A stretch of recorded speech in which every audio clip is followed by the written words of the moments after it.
চওড়া দামে বিক্রি হচ্ছে এই নতুন টাকার নোট। ব্যাংকে মিলছে না নতুন টাকা, গুলিস্তানের জমজমাট নতুন টাকার বাজার। ঈদ আসলে জনসমুদ্রের ঢল নামে গুলিস্তান নতুন টাকার বাজারে। ঈদকে সামনে রেখে রাজধানীর গুলিস্তানের চওড়া দামে জমজমাটভাবে নতুন টাকার নোট বিক্রি হচ্ছে।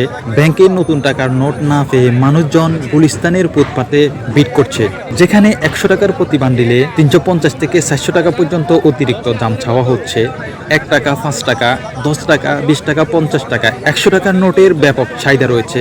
গুলিস্তানের নতুন টাকার বাজারের চাহিদা তুঙ্গে।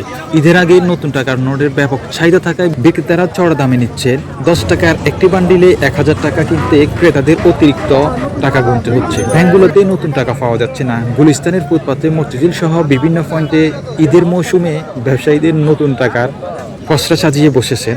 গুলিস্তান আসা মানে নতুন টাকা, যা আপনারা আর কোথাও পাবেন না। বিভিন্ন মোড়ে বিভিন্ন পয়েন্টে রয়েছে ঈদের আমেজে নতুন টাকার উচ্ছ্বাস।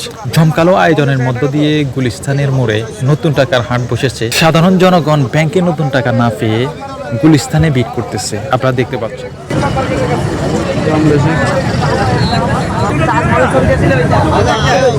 ভাই 50 টাকা কত?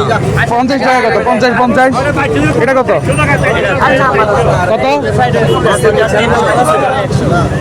এক বান্ডিল কত?